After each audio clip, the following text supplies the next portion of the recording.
Each week on this video, we'll give you 3 best bets against the spread from Chris Liss's Beating the Book column.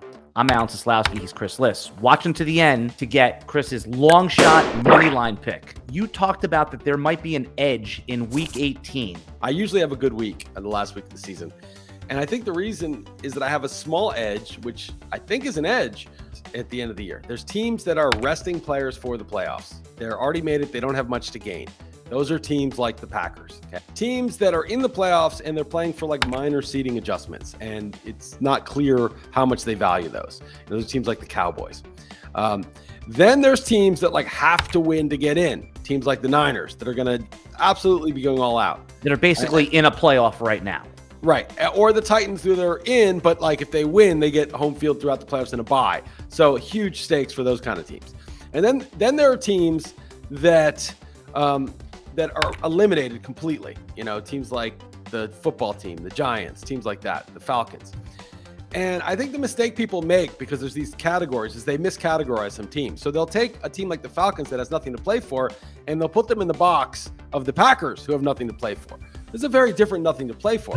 The Falcons are not going to play again until September. They really, have all offseason to rest, get healthy, recuperate. There's no reason for them not to go all out and be competitive and try to look good for next year, pad their stats, make their salaries better to the extent they'll be in a contract year at some point, make their coaching record better. All of that stuff is in play for the Falcons. That's not the same with the Packers, who literally have no incentive and they're not going to do any of that kind of thing. These teams that have nothing to play for but have a whole year off are treated as though they're kind of like resting players, but that's not the case. And secondly, I think the teams that have a lot to play for, the Saints, who are playing the Falcons, and the Falcons are one of my picks. The Saints really want to win because the Niners are underdogs. The Saints can get in with the win. They're favored to get in if they win. But the Saints you can't give 110%. You can only give 100%, right? The Saints are going to try. We know they're going to try. They have a reason to try. But all they have is 100. They're not going to give 110. That's fake. By the way, when someone says give 110%, that's phony. There's no such thing.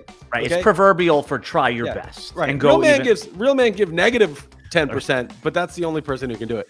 But that's 0%.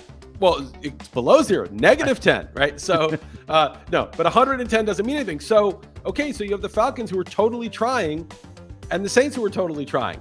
There's no extra edge for the Saints. They're both in the same boat. The box that the Falcons should be in is not the Packers box. It's the Saints box. And I think that's where the edge lies, is that people are putting these teams in the wrong boxes. So you don't think that the Vegas line setters factor that in, or do they know that in your opinion, and think that the market doesn't factor it in, so they leave it out? Yeah, so I mean, Rufus Peabody is a better source for how the lines are set. My understanding is the Sharp books set a line that's pretty close, and the market massages that line. And I don't know, if the market, they would ever say, the public's going to do this, so we're going to do that. I think they try to set it pretty close. Maybe they have an idea of the public. But I just think that whatever the explanation, just in my experience, the public somehow gets this wrong every year. The lines just seem wrong because they misunderstand the motivations of these teams. And you're right. You think in a market that would be ironed out. And maybe I'm just making this up and I've just been lucky, or it's just whatever. But it really seems like, why are the Saints laying 4.5 on the road? I mean, the Saints are barely better than the Falcons as it is. Now they're on the road and they're laying 4.5. That only can be because the Saints need to win and the Falcons are eliminated. That's the only reason I can see for that. That line should be like Pick'em or Saints minus 1.5 or something like that. But it's 4.5. So it seems like they are putting those teams in different boxes. And maybe you can argue, well, they should. But again, 100% is 100%. I expect both teams to try. And I don't think there should be a motivational edge. Let's get to the picks.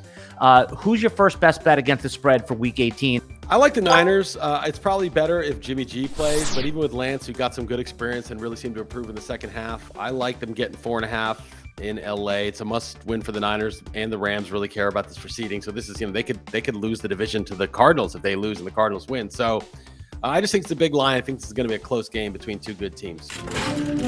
The Falcons, I mentioned, getting 4.5 at home. I think they show up. I think it'll be a good game against the Saints. A couple others I like. I like the Broncos getting 10 at home against the Chiefs. Chiefs have something to play for. Obviously, they can get home field if the Titans lose, although the Titans probably won't lose, but that's just a big line in Denver. So I think that game will be closer. Since you watched this video to the end, let's give them one money line long shot, something where they could place a little bit of money and win a lot. Although it's unlikely to happen. Who's your favorite long shot this week? All right, so I like the Seahawks plus 250. Russell Wilson looked a little bit better. I know he's the Lions, but every week that he gets better, DK Metcalf caught 3 touchdowns. I think this will be a tough game. I think they'll show up and play. I like the Dolphins. The Pats plus 255. Or let's see, Dolphins are plus 255. I like the Dolphins, to show up and play a game, their last game against their arch rival. And then if you want a little bit bigger one, about plus 400, I like Denver. I think they have a shot to beat KC, especially if Bridgewater plays. To see Chris Liss's Beating the Book column, click the link in the video description below. And to try RotoWire free for 10 days, go to rotowire.com/try. Right now, we just posted all of our fantasy baseball draft kit and rankings.